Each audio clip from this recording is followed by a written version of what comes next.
আপনারা দেখছেন TVN24 news network. সবশেষ আপডেটে স্বাগত জানাচ্ছি আমি শোয়েব আক্তার।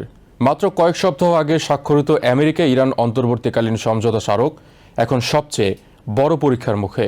হরমুজ প্রণালীকে কেন্দ্র করে টানা কয়েকদিনের পাল্টাপাল্টি হামলা, ড্রোন ও ক্ষেপণাস্ত্র নিক্ষেপ এবং বিমান অভিযানের পর পরিস্থিতি নতুন করে যুদ্ধের আশঙ্কা তৈরি করলেও আপাতত উত্তেজনা না বাড়ানোর সিদ্ধান্ত নিয়েছে দুই দেশ।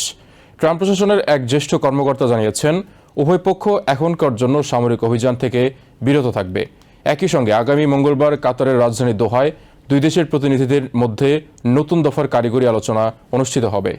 আমেরিকার কর্মকর্তাদের ভাষ্য অনুযায়ী সাম্প্রতিক উত্তেজনা সত্ত্বেও কূটনৈতিক যোগাযোগ পুরোপুরি ভেঙে পড়েনি, বরং দুই দেশের মধ্যে বিদ্যমান যোগাযোগ ব্যবস্থা সচল রয়েছে এবং নির্ধারিত সময়ে সমঝোতা স্মারকের বিভিন্ন ধারা বাস্তবায়ন নিয়ে আলোচনা হবে। তবে এই অবস্থান সম্পর্কে ইরান এখনও আনুষ্ঠানিকভাবে বিস্তারিত কিছু জানায়নি।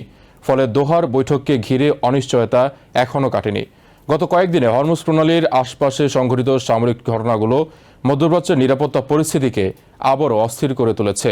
পারস্য উপসাগরের এই কৌশলগত জলপথকে ঘিরে উভয় পক্ষের মধ্যে পাল্টাপাল্টি সামরিক পদক্ষেপের ফলে আন্তর্জাতিক বাণিজ্য ও জ্বালানি সরবরাহ নিয়েও নতুন উদ্বেগ তৈরি হয়েছে।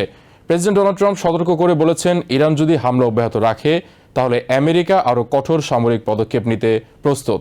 পাল্টা প্রতিক্রিয়ায় তেহরানও জানিয়ে দিয়েছে, যুদ্ধবিরতি বা সমঝোতা লঙ্ঘন চলতে থাকলে সব ধরনের কূটনৈতিক প্রক্রিয়া সম্পূর্ণ স্থগিত করা হবে। ট্রাম্প প্রশাসনের দাবি, উভয় পক্ষ আপাতত সংঘাত না বাড়ানোর বিষয়ে সম্মত হয়েছে এবং আন্তর্জাতিক বাণিজ্যিক জাহাজ হরমুজ প্রণালী ব্যবহার অব্যাহত রাখতে পারবে। তবে বাস্তব পরিস্থিতি এখনও পুরোপুরি স্বাভাবিক হয়নি। নিরাপত্তা ঝুঁকির কারণে কিছু জাহাজ বিকল্প রুট ব্যবহার করছে, আবার অনেক শিপিং কোম্পানি পরিস্থিতি পর্যবেক্ষণ করে সিদ্ধান্ত নিচ্ছে। অন্যদিকে আমেরিকার আরেক জ্যেষ্ঠ কর্মকর্তা জানিয়েছেন, সমঝোতা স্মারক বাস্তবায়নের জন্য নির্ধারিত কারিগরি বৈঠক বাতিল করা হয়নি। সুইজারল্যান্ডে অনুষ্ঠিত সাম্প্রতিক বৈঠকের পর দুই দেশের মধ্যে যে যোগাযোগ ব্যবস্থা গড়ে উঠেছে সেটি এখনও কার্যকর রয়েছে।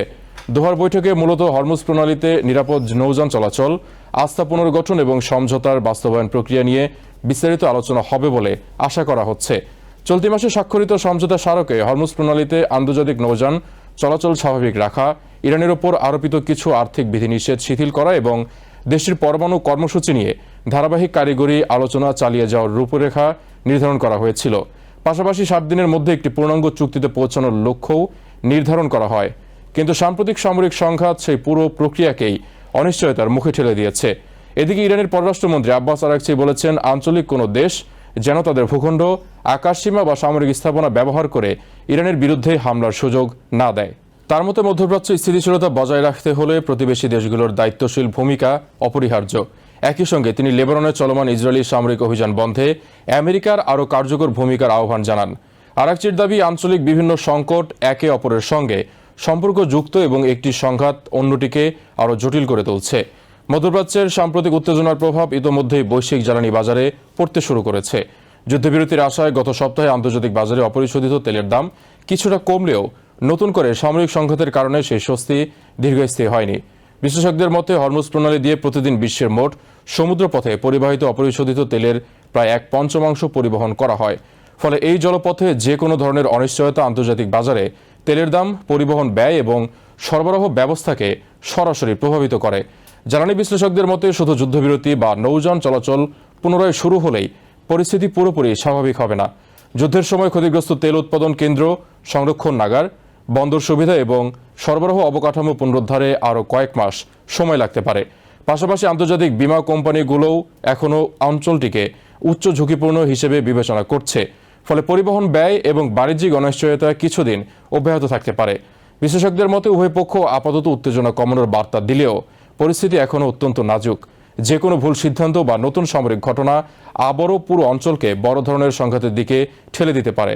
তাই মঙ্গলবার দোহায় অনুষ্ঠেয় বৈঠক শুধু আমেরিকা ও ইরানের ভবিষ্যৎ সম্পর্কের জন্য নয়, মধ্যপ্রাচ্যের নিরাপত্তা, হরমুজ প্রণালীর স্থিতিশীলতা এবং বৈশ্বিক জ্বালানি বাজারের ভবিষ্যৎ দিক নির্দেশনা নির্ধারণেও অত্যন্ত গুরুত্বপূর্ণ হিসেবে বিবেচিত হচ্ছে।